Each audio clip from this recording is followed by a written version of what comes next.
na ciąg dalszy interpretacji krótkich filmików teaserowych do Wings BTS. W poprzedniej części mówiłam o dwóch pierwszych, czyli o Baekhyun Jungkooka i Lie Jimina. Jak wiecie, było tam naprawdę ogromna ilość symboli. Mam nadzieję, że Wam się podobało i dowiedzieliście się czegoś, czego nie wiedzieliście, na przykład jak ja, po prostu oglądając te teledyski i próbując doszukać się czegokolwiek więcej odnośnie Damiana i odnośnie BTS, odnośnie poprzedniej historii. A teraz przyszła pora na dwa kolejne, czyli trzeci Stigma V oraz First Love Sugi. I mam nadzieję, że będzie Wam się podobało i oczywiście potem wiecie co robić.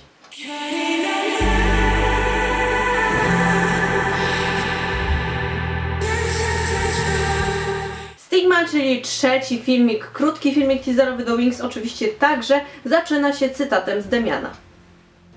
It was the first fissure in the columns that had upheld my childhood, which every individual must destroy before he can become himself. Such fissure and rents grow together again, heal and are forgotten. But in the most secret recesses, they continue to live and bleed. Już sam początek oczywiście w jakim stopniu nawiązuje do Damiana. V wykazuje się wandalizmem i w jakim stopniu niszczy jakiegoś rodzaju bramę. Ale co ciekawe, na tej bramie widzimy czarną postać. A na tej czarnej postaci widzimy imię. A imię jego Abraxas. Jak widzicie, ma to ogromny związek o Abraxasie, już mówiłam w poprzednim filmiku i jeszcze w poprzednim filmiku, więc mam nadzieję, że wiecie o co chodzi. A jeżeli chodzi o samego V, to znowu, podobnie tak jak Vran, zostaje on złapany przez policję, ale wydaje się jakby czerpać z tego satysfakcję, z tego, że został złapany. Tak jakby on wie najlepiej o co chodzi, on wie najlepiej co jest dla niego dobre, co powinien robić, co oczywiście pokrywa się z poglądami Damiana. Scena nagle się zmienia, jest tak jakby stylizowana na posterunek policji i przesłuchanie i tutaj z kolei mamy dwie teorie, które istnieją. Pierwsza z nich to jest to, że V faktycznie jest przesłuchiwany, bo morderstwo, bo inne wykroczenia itd., itd. A druga teoria brzmi tak, że to tylko się dzieje w jego głowie. Te przesłuchiwanie jest tylko w jego głowie, bo policjant z kolei może symbolizować jego wyrzuty sumienia i tak jakby przypomina mu o tym, że już nie ma rodziców.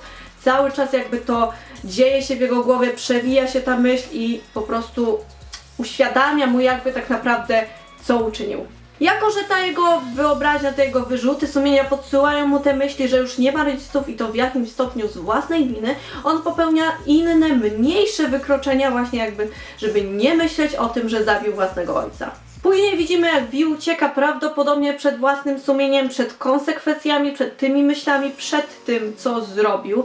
Później upada i jest jakby bity, upada na ziemię, ale się nie broni, czyli tak jakby próbuje zaakceptować, nawet musi zaakceptować to, co zrobił i po prostu nie ma już odwrotu. Ma coraz więcej blizn, coraz więcej śladów, co może oznaczać, że to właśnie to wyrzuty sumienia, to, co uczynił, próbuje go jakby rozerwać w jakimś stopniu wręcz na kawałeczki.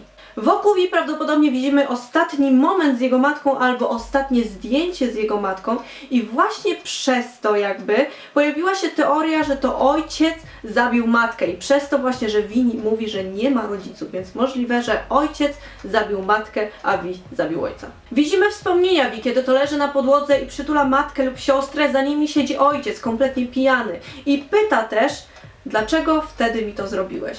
그때 나한테 왜 그랬어? Wtedy zaczyna się także piosenka, a V w tekście przeprasza swoją siostrę i prosi o karę i przebaczenie. I'm sorry, my sisters. W filmiku czy w teledysku, zależy jak to nazwiecie, podbiega do V biały szczeniak, który z kolei może symbolizować niewinność i to dobro. Podbiega do V, liże go po twarzy, a ten go po prostu przytula, jakby nie chciał go puścić i nie chciał się poddać. Opada na ich klatka i widzimy kolejne sceny z życia V, na przykład jak ojciec bije matkę, ewentualnie scena obcinania włosów z Danger, bo jak się okazuje już wtedy się to zaczęło, co może symbolizować albo nowy początek, bo odcinamy coś starego jakby, ewentualnie pierwszą oznakę buntu. Co ciekawe, w starożytności w kulturach azjatyckich obcinanie włosów oznaczało wyrzucenie z domu. Ten biały szczeniaczek może także symbolizować szczęście, które V traci, ponieważ ten szczeniak od niego ucieka i V teraz jest sam jakby uwięziony we własnych czynach, we własnym sumieniu, we własnym złu. Scena znów się zmienia w jakby ten posterunek policji, a Vi prosi o jeden telefon. Co ciekawe, w tej serii Vi jest parowany z Rap Monsterem, tak samo jak w I Need You w prologu, więc ten telefon ewidentnie jest do niego. Co ciekawe, scena, która była na początku prologu, kiedy to Vi wykonuje właśnie ten telefon, to jest ta sama scena, która występuje tutaj, tylko że tam było tak jakby to, co było po wykonaniu tej sceny. Poza tym w Stigmie pojawia się także przez ułamek sekundy budka telefoniczna, która także pojawia się w krótkim filmiku Rap Monstera. Wszystkie te filmy w jakiś sposób prezentują utratę tej drugiej osoby, czyli Jungkook w pierwszym stracił Sugę, Jimin stracił J-Hope'a, a w tym Vi traci Namjoona. Zwłaszcza, że istnieje teoria, że ten biały piesek mógł symbolizować Rapmona, a ten od niego ucieka, więc po prostu go traci. Vi jest samotny i można porównać nawet dwie sceny. Pierwsza z nich to jest właśnie ta ze Stigmy, kiedy to Vi leży sam na ziemi, a druga to jest scena z I Need You, kiedy leży na ziemi z Rap Monsterem. Oczywiście warto też wyjaśnić sam tytuł, czyli Stigma, bo to ma odniesienie oczywiście w książce Hermana Hesse Demian, gdzie ta stigma, czyli piętno albo znamie, przewija się dosłownie przez całą książkę i dotyczy to historii Kaina i Abla z Biblii, czyli dwóch braci, synów Adama i Ewy. Kain zabił swojego brata, kiedy to Bóg nie przyjmował od niego ofiar, tylko przyjmował właśnie ofiary od Abla, a na jego własne nie chciał nawet spojrzeć, więc z tej zazdrości, jakby on zabija swojego brata, Bóg naznaczył Kaina piętnem lub też znamieniem, żeby wszyscy mogli go rozpoznać. A więc pojęcie piętno kainowe oznacza właśnie ten grzech i poczucie winy, to brzemię ciążące na duszy danego człowieka. Poczucie winy jest tak ogromne, że człowiek po prostu nie potrafi sobie z tym poradzić i nie potrafi z tym żyć, nie potrafi sobie wybaczyć i to z kolei naprawdę trzeba przypisać zarówno do Sinclaira, jak i do Vi, ale zacznijmy od Sinclaira, jako że właśnie te wszystkie Wingsowe filmiki mają odniesienie w Demianie. Kilka razy już wspominałam o tej historii pierwszego grzechu Sinclaira, który był dla niego takim czymś ogromnym i strasznym, że nie potrafił sobie poradzić. Mówiłam tym przy okazji Lie, mówiłam tym przy okazji Blood, Sweat and Tears i Sinclair jest osobą, która po popełnieniu tego grzechu jakby przez cały czas określa siebie jako osobę z piętnem. Żyłem niegdyś w świecie jasnym i czystym. Sam byłem czymś w rodzaju Abla, a teraz tkwiłem głęboko w tamtym, upadłem i zapadłem tak nisko, choć przecież w istocie niezbyt tu zawiniłem. I wtedy ja sam, który byłem Kainem noszącym piętno, ubzdurałem sobie, że piętno to nie jest hańbą, lecz wyróżnieniem. A ja w mej złości i nieszczęściu stoję wyżej niż ojciec, wyżej niż wszyscy pobożni i dobrzy. Nie mogłem dojść do ładu z tymi moimi myślami. Kamień wpadł do studni, a studnią ta była moja młoda dusza. I przez długi, bardzo długi czas owa sprawa Kaina, zabójstwa i piętna stanowiła punkt wyjścia dla wszystkich moich prób poznania, krytyki i wątpliwości. A sam Demian osobę z piętnem określał następująco. Ogłoszono więc, iż piętno to nie jest tym, czym było w istocie, wyróżnieniem, lecz jego przeciwieństwem. Stwierdzono, że faceci z tym piętnem są niesamowici, a byli nimi naprawdę. Ludzie odważni, z charakterem, zawsze wydają się innym ludziom groźni, niesamowici. Ten opis z kolei pasuje do Vi. Jest on odważny, ma charakter i wydaje się niesamowity. Kainowe piętno jest to po prostu piętno zabójcy, a Vi zabił swojego ojca. Poza tym chwilę temu mówiłam właśnie o walce z wyrzutami sumienia, więc pasuje idealnie. Co prawda Kain i Abel byli braćmi, ale to da się wyjaśnić kolejnym cytatem. Można jedynie wątpić, czy to istotnie był jego brat. Ale to nieważne, bo w końcu wszyscy ludzie są braćmi. Silniejszy zamordował więc słabszego. Może to był zresztą czyn bohaterski, a może i nie. Ale w każdym razie wszyscy inni słabeusze byli wtedy przyjęci strachem i narzekali okropnie. A gdy ich pytano, a dlaczego wy go po prostu nie zabijecie, to nie odpowiadali dlatego, że jesteśmy tchórze, tylko mówili, nie można, on ma piętno, Bóg go naznaczył. I tutaj z kolei ostatnie zdanie może być potwierdzeniem tej teorii, że to ojciec Vi zabił jego matkę. Co ciekawe, to wszystko, co ma związek ze stigmą, zaczęło się już wcześniej, bo w No More Dream w teledysku możemy zobaczyć ten napis na ścianie, a w sumie tu pod samym sufitem. I to jest kolejny dowód na to, że to wszystko zaczęło się dużo wcześniej. A potem tych dowodów będzie jeszcze więcej, więc czekajcie. Mam nadzieję, że ta część była chociaż trochę jasna i cokolwiek wam się rozjaśniło, że cokolwiek wyjaśniłam. Więc teraz przejdziemy do czwartego krótkiego filmiku teaserowego do Wings, czyli do First Love Sugi. Oczywiście ta część także zaczyna się cytatem z książki czytanym przez Rap Monstera. There are numerous ways in which God can make us lonely, and lead us back to ourselves. This was the way he dealt with me at that time. Główny problem tych krótkich filmików jest taki, że można je interpretować na dwa sposoby. Można je interpretować pod kątem książki Hermana Hesse, a można także interpretować je pod kątem minionych wydarzeń w poprzednich teledyskach, ale najlepiej połączyć jedno z drugim. Wideo zaczyna się w momencie, kiedy Suga idzie do sklepu muzycznego, a w sumie to bardziej się do niego włamuje, bo rzuca w szybę kamieniem lub też cegłą. Na szybie tego sklepu widzimy plakat, a na tym plakacie, co ciekawe, jest scena identyczna jak w Fire, czyli Suga ściskający dłoń czarnej, zakapturzonej postaci. Przypadek? Nie sądzę. Jak zawsze. Być może to już wtedy była Braxas.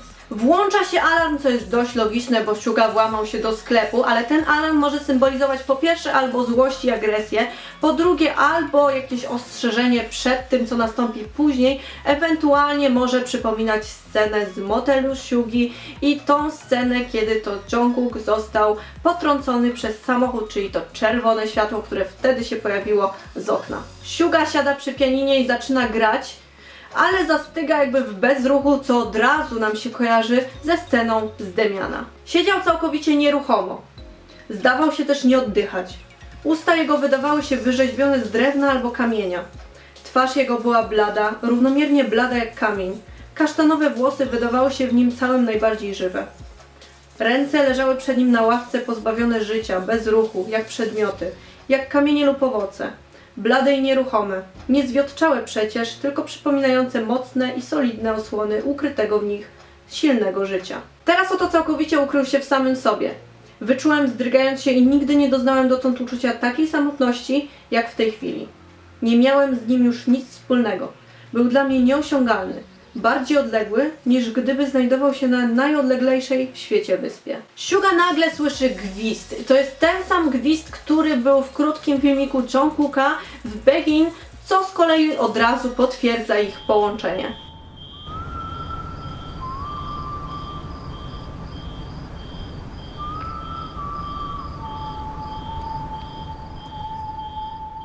Następnie wychodzi z tego sklepu jakby za tym dźwiękiem, za tym gwizdem, jednak zanim wyjdzie, na drzwiach wewnątrz sklepu widzimy postać J. Cole'a, który jest autorem oryginalnej piosenki, z której powstało Born Singer BTS. Co ciekawe, tytuł tej piosenki w oryginale to Born Sinner, czyli urodzony grzesznik.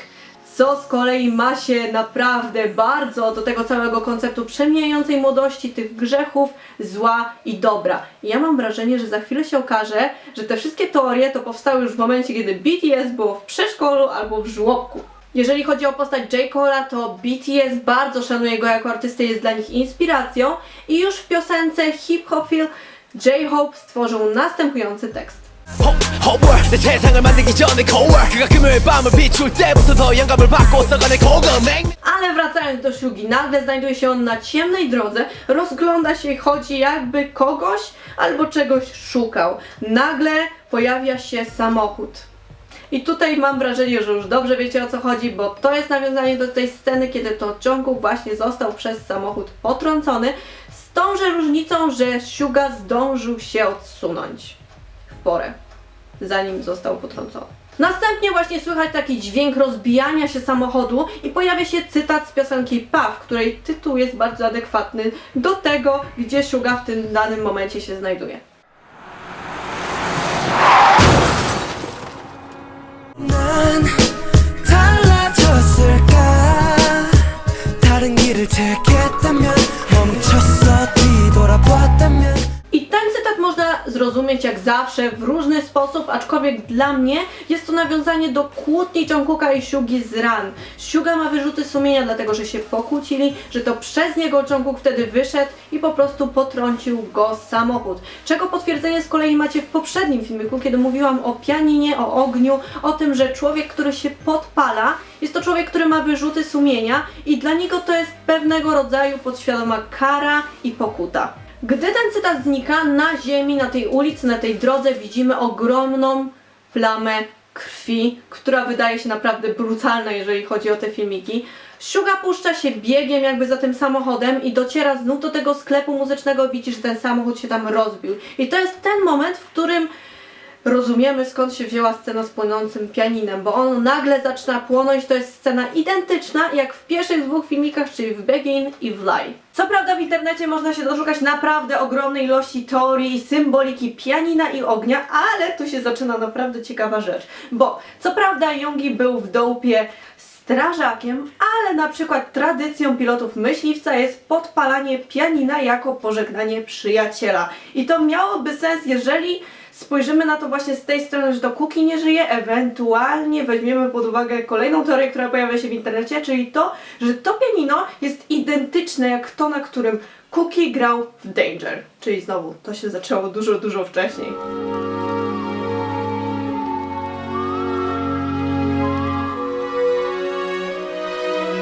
Znowu słychać gwizdanie i to jest to samo gwizdanie, co słychać na samym początku tego filmiku i to samo, co słychać w krótkim filmiku Jungkooka i to może być na przykład znak właśnie od Jungkooka, że on uratował Siugę, ale oczywiście nie musi, jak każda inna teoria.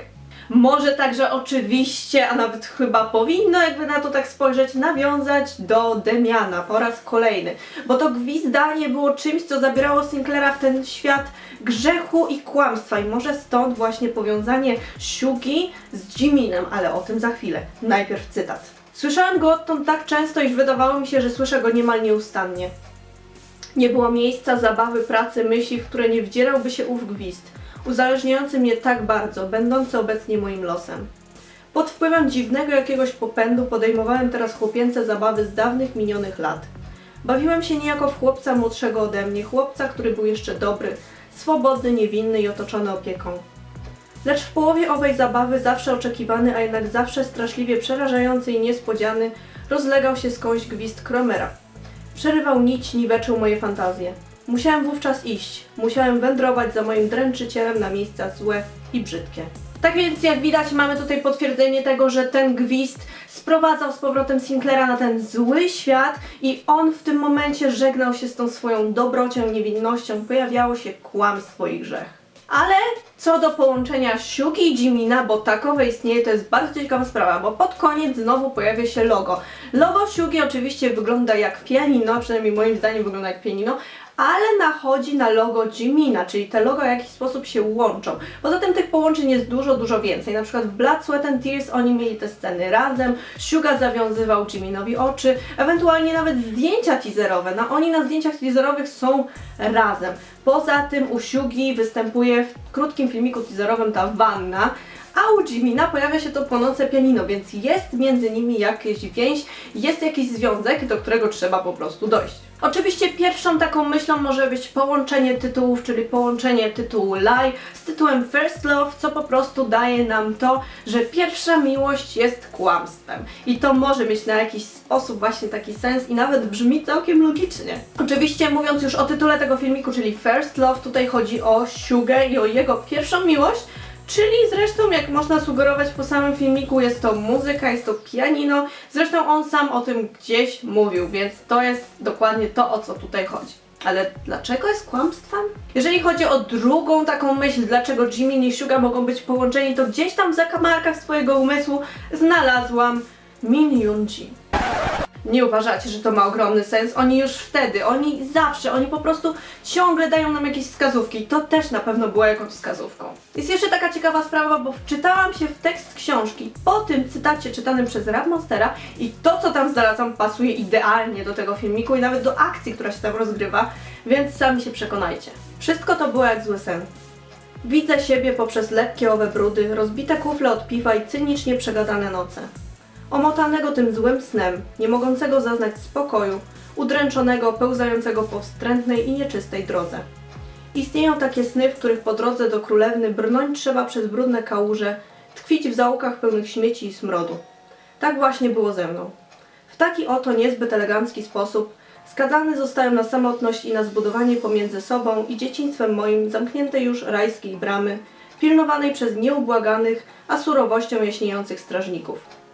Był to początek, przebudzenie się tęsknoty za samym sobą. Jak widzicie, ta wstrętna, nieczysta droga i to wszystko, co tam jest pokazane, te śmieci, brudne zaułki, to wszystko ma sens, jeżeli spojrzymy na to z tej strony, jeżeli właśnie spojrzymy na ten krótki filmik teaserowy Shugi. Jest jeszcze jedna rzecz, na którą się natknęłam, która jest bardzo ciekawa i to jest potwierdzenie tego, że oczy po prostu ARMY widzą wszystko. To jest to, że po powrocie Shugi do tego sklepu muzycznego, po wypadku tego samochodu, zniknęła jedna płyta na półce w sklepie, która była tam wcześniej. Ta płyta to jest płyta Nirwany o tytule Nevermind. Jak wiecie, ewentualnie nie wiecie, na okładce tej płyty jest dziecko w wodzie. Co na myśl od razu nam przywodzi scenę z Run, kiedy to Vi właśnie jest w tej wodzie i pływa w tej wodzie. Jest ta scena. Co ciekawe, wtedy ma na sobie bluzę Nirwany.